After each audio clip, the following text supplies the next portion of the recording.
Era igual trazer pro Brasil aqui. Então é cruel, né?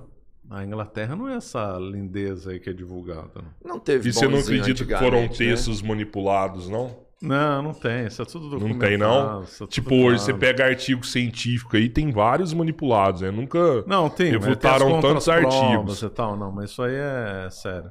Esse... É sério.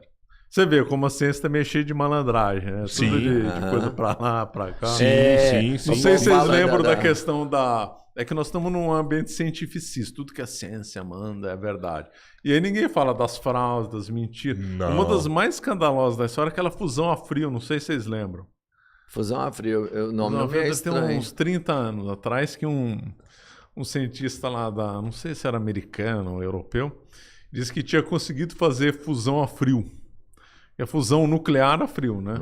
É o seguinte, você tem fissão e fusão nuclear. Fissão é quando os átomos átomos pesados se separam, gera energia. Fusão, você junta dois pequenos, Os dois de colapsos, hidrogênio, e aí eles geram uma energia enorme.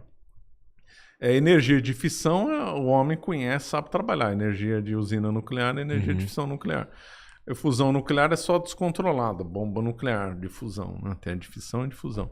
E ninguém tinha conseguido fazer uma fusão controlada para gerar energia, igual a usina nuclear. Aham. E ela teria a vantagem de ser limpa, não tem resíduo radioativo igual a de fissão. E lá publicaram um estudo dizendo que conseguiram fazer fusão nuclear a frio. Os jornais do mundo inteiro publicaram solução para a energia do mundo inteiro. E na cara de pau, teve gente, inclusive no Brasil, que disse que repetiu o experimento europeu-americano e que tinha dado certo. A mentira foi tão A escandalosa que os outros comprovação em endossaram a mentira. Surgiu tudo. Aí depois, quando foram fazer uma aferição, era tudo mentira. Todo mundo mentiu e quis surfar na onda Caralho. da fusão a frio, gente. Quer Então, dizer, porque a galera mete o pau mesmo, tipo assim, na área de humana, sei lá, porque são fatos que passaram, dificilmente você consegue veracidade total, porque pode ter sido enviesado, manipulado, tudo mais. Mas você pega as pesquisas de hoje, todas têm. O que é bom hoje? A gente o óleo da vez. tá batendo recorde de artigo científico refutado, né? então. O pessoal, né, tá manipulando o resultado ali Mas- pra publicar um artigo. Isso, Aí pra você pega o valorizar seu artigo e tenta nome. replicar, não obtém o mesmo resultado. Então, Cara, tudo isso falso. aí é um desserviço pra ciência, pô. Porque nós estamos no auge do cientificismo. A ciência parece que existe um prédio, né, escrito ciência, e todo mundo é obrigado a obedecer Aham. as decisões que saem daquele prédio chamado ciência. né? Verdade, verdade. Não existe a ciência, Eu me existe guio os pela cientistas. ciência. Eu me guio pela ciência. Só que a ciência não existe, existe o cientista, né? Um cientista sujeito a um lobby, o outro financiado por uma indústria, o outro que quer ter fama e inventa a fusão a frio, é isso que existe, né? Não existe um prédio chamado ciência. Eu acho que eles podem até me cancelar por falar isso aí, sabe? Tipo, nossa, você é contra a ciência? Não, cara? todo mundo. Eu sou favorável à ciência, óbvio. Não tem como você ser contra a ciência. A ciência é uma coisa correta, claro. Que a gente está criticando é o abuso desse termo ciência e o abuso dos usos que se fazem da experimentação, da investigação em laboratório, que gera coisas delirantes como a fusão a frio, Mas né? abusos Então, existem mas em todos os Todos os setores. setores. Só que dá a impressão que na ciência não teria Não tem. abuso, É que isso. todo pô. cientista é bonzinho e tal, né? Ridículo. Não, mas a ciência não é a busca constante de novo conhecimento? Você pode ter uma coisa que você está lá, você tem que ir renovando isso. Nada que está comprovado cientificamente hoje é verdade total para amanhã. Você entende? Então a ciência nunca pode ser o ditador A da última regra, que é o palavra, certo. verdade, Ué. total.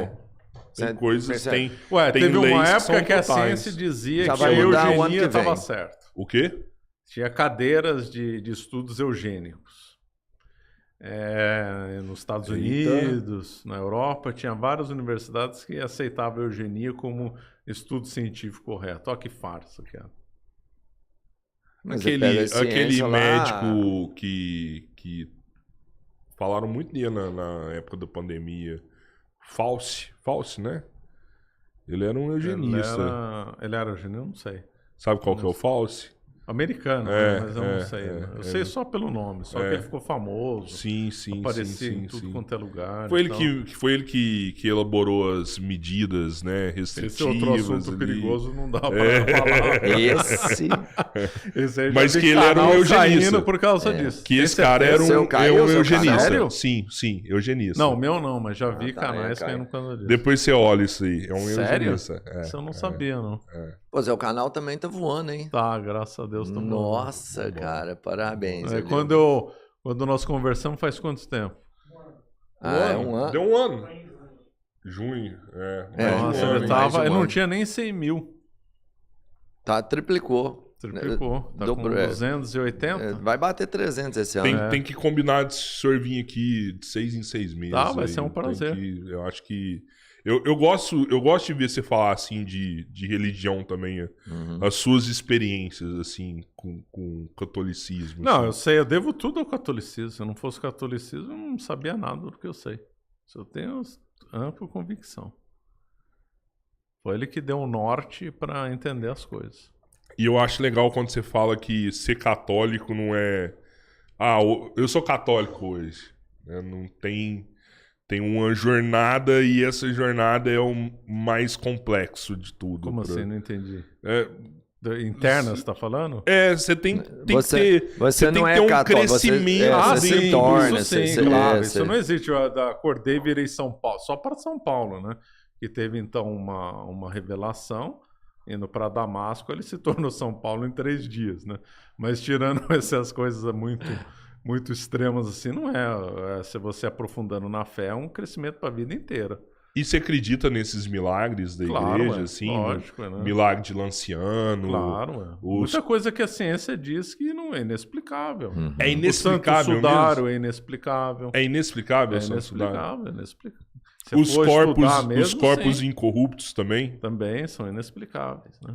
Você acredita também nos corpos incorruptos? Sim, a ciência não consegue provar. Você já teve... Ali não é um fluido ali... Essas coisas não tem. Porque hoje a tanatopraxia consegue manter um corpo aí consegue. durante... Essa tecnologia já tem, faz um bom tempo. Mas não tinha no século XVII, 300 anos atrás. Não tinha conhecimento para isso. E o Santo Sudário? É inexplicável o Santo Sudário. O milagre que mais te impressiona hoje na igreja? Santo Sudário. Por quê? Me conta a história do Santo Sudário. Bom, eu não sei tantos detalhes, né? Mas o Santo Sudário, então, é o tecido, né? É o linho que, então, é onde Cristo foi enterrado, né? Com esse linho. Aí depois Cristo ressuscitou e o linho ficou lá, que é o Santo Sudário. E ele foi, então, recolhido e levado para a Europa, né? E aí depois ele foi aberto para, resumindo muita história, foi aberto para investigação científica no século XIX e depois no século XX. E é inexplicável como é que tem a figura de Cristo lá daquela forma. Você tem a face Até hoje você não tem tecnologia para produzir um material igual aquele. Para imprimir. Fizeram análise do pólen, análise do tecido, fizeram tudo quanto é tipo de análise. Não tem como reconstruir com a tecnologia de hoje, século XXI. Você já viajou muito, chegou a ver? Você já chegou não cheguei a ver, infelizmente, porque ele não abre a visitação. Não fica aberto, ele tá no Vaticano? Não, ele está em Turim. Tudo que chama Sudário de Turim. Tá. E ele abre só de tempos em tempos, então é difícil ver. Desses milagres, algum você já foi ver? Presenciou assim? Algum corpo? Algum... Não, o corpo incorrupto eu já vi. Você já viu, já? Já vi. O milagre de Lanciano, lá na Itália, né, não tive a oportunidade de ir lá ver. Eu vi detalhes desse milagre de Lanciano, você já viu? Os detalhes eu não sei. Porque é o da hóstia, né? É da hóstia. É uma hóstia que estava sendo Virou celebrada carne, uma missa, e nessa hora a hóstia vira carne. Essa carne da hóstia, ela é carne de coração, e esse coração, quando fizeram os testes, o sangue que estava nele era de uma pessoa viva, porque quando você chega a falecer, você muda a composição, então o sangue que estava lá era vivo, um sangue específico de uma raça judeu, e ela se mantém até hoje, tipo assim. Então, inexplicável pela ciência. Mas olha, você entende? Não é uma carne qualquer, é uma carne de coração. É porque eu tava falando como Deus faz, né? Eu tava falando isso com o padre, né? Tipo, hoje você tem um movimento de ateísmo crescendo e batendo na igreja, tudo. Cara, por que a igreja não dá essa cartada? Então beleza aqui, ó. Explica esse milagre aqui. E é uma carta que tá na manga da igreja que ela não quer usar. Com o Zap, né? Ela não quer usar. Ela não quer usar. E você combate qualquer ateu. Né? Não, beleza. Ó, você prova a origem da vida, você prova isso aqui, você prova isso aqui. Prova isso aqui, ó. Não, deram o sudário, né? O sudário, então, ficou inexplicável. Agora, o problema é que a corrupção também chegou na igreja, né?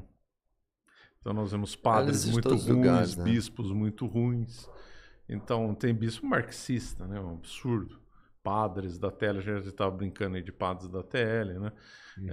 Então, chegou, E infelizmente. o Papa, chegou. Marcelo? O Papa, é triste falar, criticar Papa, é muito triste, né? Mas, infelizmente, o que nós podemos falar? Não Se você é um criticar bom o Papa, né? você deixa de ser católico, não você deixa sabe, de né? ser. Ó, você não é excomungado se você negar o Papa? Ué, São Paulo não criticou São Pedro? Não sei, não sei. Criticou, ué. Criticou? Os bispos têm...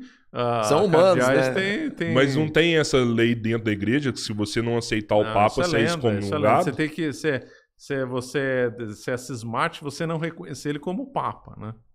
Por exemplo, eu venho aqui e falo, o Francisco não é Papa. Aí sim, eu estou em cisma. Sou sede vacantista, melhor dizendo. Sou sede vacantista. E tem esse grupo de sede vacantistas dentro da igreja. Tem que acham que o Papa Francisco não é Papa. O Paulo Cogos falou que o Papa não é Papa. Infelizmente, ele é sede vacantista. Vejo com muita tristeza isso. Pois é, então ele tem que ser excomungado, porque ele não reconhece ele como Papa. Então, mas criticar é diferente de ser sede vacantista. Criticar, você critica, mas reconhecendo que ele é o Papa. Sim. Mas então, quem é o presidente do país? É o fulano de tal, mas ele não é bom. O sede vacantista ele não é católico mais. Não, então. ele é um católico sede vacantista. O que é o sede vacantista? É não reconhecendo ele, o atual Papa, como não sendo Papa. Mas aí ele não pode ser católico, ele foi excomungado, ele não reconheceu mas o Papa. Se ele pedir perdão, ele volta ao seio. Ele é batizado, ele está batizado, ele tá em pecado grave de heresia, de cisma e tal. Mas se ele voltar, ele pode voltar ao seio da igreja. E se trocar o Papa também, ele volta. Esse pecado, ele é perdoado. Então. Ele é perdoável, claro. Tem alguns pecados que não são perdoáveis. Né? Contra o Espírito Santo. Negar a verdade de modo sistemático e alguns outros. Esse não é. Não é. É porque Deus é verdade, né? Então, o pecado mais grave, em teoria e mesmo, isso é bonito, né? Que o do Espírito Santo é a negação da verdade de forma sistemática e sem arrependimento no final. Porque Deus é verdade, né? Ele está se negando ele de forma sistemática, né? Que antigamente tirar a própria vida também era um pecado. Não, e continua sendo, né? É que hoje em dia... Não, mas era um pecado não perdoável, né? Não é, vai pro inferno. Não, mas hoje parece que... Então, por quê? Não, calma. Aí, né? Porque aquela pessoa que está em depressão e às vezes perde o controle, aí seria uma espécie de suicídio culposo. Tem uma interpretação nessa linha, porque antigamente não se estudava as doenças mentais como hoje em dia. Então, aquelas pessoas talvez com uma depressão, algum problema cerebral, e aí se mata, ela não está com consciência do que ela está fazendo. Aí, nesse caso, sim, mas aquela pessoa que tem consciência do que está fazendo, aí sim, o suicídio, a pessoa vai para o inferno. Então, a igreja agora suicídio muita gente pro inferno, que não precisava ter ido. Não, mas não é assim, não. Mas não cara é assim, vai por... Não, mas ele está no céu. É erro humano aqui, não é Deus e lógico. Deus sabe. Deus sabe quem estava de boa fé ou de má fé, claro. Agora, suicídio, o pessoal vê aquelas pessoas que pulam do edifício em chamas, o cara se matou, não. Ali não é suicídio, não. Aquilo ali é quase uma opção entre morrer no fogo ou morrer pulando. Sim, sim. Ali não é suicídio, né? E ali o cara, às vezes, nem tem controle mental do que tá acontecendo. O assassino então tem que ver isso Deus sabe, né? Então não vai confundir o que os homens da igreja pensam com o que Deus pensa, né? Você concorda com essa parada de religária, assim? O que é isso? O que é ligado no céu será ligado na terra? Esse é o Pedro, né? Isso foi dado para São Pedro, Cristo deu para São Pedro. Então o que tu ligares na terra será ligado no céu. É o poder, a autoridade do Papa. De mudar algumas coisas. De definir, não é mudar, definir. Declarar verdades. Declaração de verdade não é constituição de verdade. As pessoas confundem isso. Quem é do ramo do direito entende. Constituição significa criar uma nova realidade, um novo conceito, um contrato. Nós vamos fazer um contrato aqui de compra e venda. Não existia isso no plano real. Nós criamos, eu vou vender um carro para você, você vai me pagar. vou vender meu carro, você vai me pagar R$1 milhão. Vamos fazer esse contrato mesmo? Brincando com você. Isso é uma coisa que constitui um novo leme. O que o Papa faz é uma declaração de alguma verdade mediante um raciocínio, um exame melhor de uma questão. Declarar uma verdade e reconhecer algo que já é pré-existente. Então, são conceitos diferentes, né? Tem muito católico que critica isso, né? Critica errado, né? Porque isso está lá tá na Bíblia, vem da tradição da igreja, né?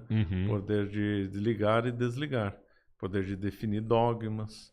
Que o Papa, ele tem os 3 funções ligadas à pessoa dele. Função administrativa, função judicial e função legislativa. Então ele tem o poder de julgar, né? É que nós estamos com essa visão do Montesquieu, né? Iluminista, que definiu a teoria dos 3 poderes. Isso é uma invenção errada, não funciona. O Papa não, ele era ligado a um poder só com 3 funções, né? Sim, mas no caso dele é até fácil porque é resumido, mas para controle geral eu concordo com os 3 poderes. Não, o certo seria 3 funções, né? Não 3 poderes. Tá. Não, as funções são óbvias, né? Eu estou dizendo o conceito de 3 poderes. Deveria ser um poder só com 3 funções. Sim. Qual foi o melhor Papa da história, na sua opinião? Difícil de dizer, né? Dos últimos, São Pio X, né? Estou dizendo aqui, dos últimos 150 anos, São Pio X. Virou santo? Santo, São Pio X. Grande... Não é todo Papa que... O Papa em si não é santo. Não. Agora estão forçando, né? Eu não vou entrar aqui em polêmicas, né? Mas não. Papa não é porque é Papa que vai ser. Por exemplo, o Alexandre VI do Renascimento era péssimo. É verdade, Júlio II, péssimo. Tinha uma época que o Papa comprava pra ser Papa, assim? Teve uma época. Os papas pagavam pra ser Papa. Teve, infelizmente teve compras, teve trapaças. Infelizmente teve. E passava de pai para filho também. Não dá, né? Não. Teve papas que tiveram filhos e tal, né? Mas aí teve essas coisas. O Júlio II foi péssimo. O Júlio II declarava guerra e excomungava quem lutava contra ele. Quer dizer, não dá, né? Não dá. Aí é muita má fé, né? Muita má fé. Então ele invadiu uma cidade lá sem razão. E aí quem lutasse contra ele está excomungado. Quer dizer, uma coisa totalmente contra o menor bom senso, contra as coisas totalmente sem sentido. Então não é assim. Teve papas ruins e teve papas santos, né? O erro é considerar todo mundo santo. E não é assim, né? E teve uma época da igreja... É aí que a igreja se mostra como criação divina. Porque se teve tanto ataque contra a igreja, se teve papas que foram tão ruins e ela permanece de pé, é porque ali realmente prova que ela é de instituição divina. E se ela não fosse instituição divina, já tinha acabado faz tempo. Mas ela perde força, você não acha? Em certo sentido, sim. No sentido plano humano, sim. Ela, como instituição como tal, nunca vai perder força. Mas até porque é o seguinte, a igreja... Ela precisa de colaboradores ali para se manter viva. A tradição dela é passada quase que originalmente como ela surgiu, ainda é pela palavra, porque você não tem livro da igreja, senão pelo menos não acessível para a gente, né? Você tem que ir lá na igreja e receber a palavra de um padre. E hoje, por exemplo, eu não sei. Eu não vejo mais pessoas com vocação ou querendo virar padre. Eu vejo que é uma coisa que muito em breve tende a... Não, hoje falta padre, né? Falta padre, mas isso não significa que não tem vocação. Sempre vai ter vocação. Deveria ter mais. Sabe que no Brasil, no tempo do começo, eu vi uma estatística impressionante. Acho que no começo do século XIX, aqui no Brasil, se fosse a proporção de hoje, era 10 vezes mais padres que o Brasil tem hoje de forma proporcional. O Brasil, acho que, se não me engano, tem 20 mil padres. Se fosse a mesma proporção no começo do século XIX, era para ter 200 mil padres. Cara, Nossa Senhora. Nós estamos 1/10 de padres do que era o Brasil tinha proporcionalmente, né? No começo do Brasil independente. A carência de padres é de 10 para 1. Era para ter 10 vezes mais padres no Brasil. para ter no nível como era no começo do século XIX. Então, isso vai, de certa forma, querendo ou não, é um estrangulamento. Você não vai crescer Sim. mais. Não, vai crescer porque, como eu falei, é de instituição divina. Então, sempre isso vai ter mantido vivo. Agora, a vocação era para ter mais, fazer o quê? Mas vai sempre ter vocação, não é do jeito que a gente gostaria, mas sempre vai ter. Eu ia falar uma coisa aqui, mas não sei. Porque tem muita gente que tem vocação e foi mal orientado, né? Uhum. E aí acaba não seguindo a vocação. Né? Você acha que uma igreja online, uma internet substituiria você ter a igreja na sua casa? De jeito nenhum, isso é lenda. A igreja se faz coisas presenciais, né? O pessoal tem muita ilusão aí com coisa virtual. O virtual não é o real, né? Uhum. São Tomás de Aquino define imagem aquilo que procede de alguma coisa, modo de se assemelhar, mas não se confunde com ela. Exemplo claro, foto de um ovo. Então tem o ovo e tem a foto do ovo. A foto do ovo não é o ovo, é uma representação que se assemelha ao original. Com esse avanço de internet, tecnologia 4K, a gente começa a confundir o que é realidade e o que é imagem, né? Sim, sim. E a realidade só se faz presencialmente. A experiência, né? Não tem como substituir o lado virtual. A imagem nunca vai substituir a realidade. Mas talvez Embora essa confusão seja feita de propósito. Sim. Mas é uma ferramenta importante, assim, eu acho, para aproximar mais. Mas a gente tem que tomar cuidado com as coisas. E já chega na linguagem comum. Por exemplo, vamos supor que ao vivo, aqui alguém esteja filmando aqui nessa esquina aqui ao vivo. A gente não está vendo, a gente está vendo a imagem dos acontecimentos. E aparece um acidente de carro. Você que viu na tela, você vai falar assim, eu vi o acidente de carro na Faria Lima com a Cidade de Jardim. Você não viu o acidente de carro. Você viu a imagem do acidente de carro. Quem viu o acidente de carro é só quem estava vendo com os próprios olhos. Sim, sim. Essas coisas podem parecer bobinhas, sutis, mas não é. Isso aí gera uma confusão na cabeça da pessoa, de princípio, de como a pessoa aprende a realidade, que são graves. A televisão explorou muito isso, explora ainda, a internet explora muito isso, justamente para corromper a pessoa, corromper no plano intelectual, né? Corromper o raciocínio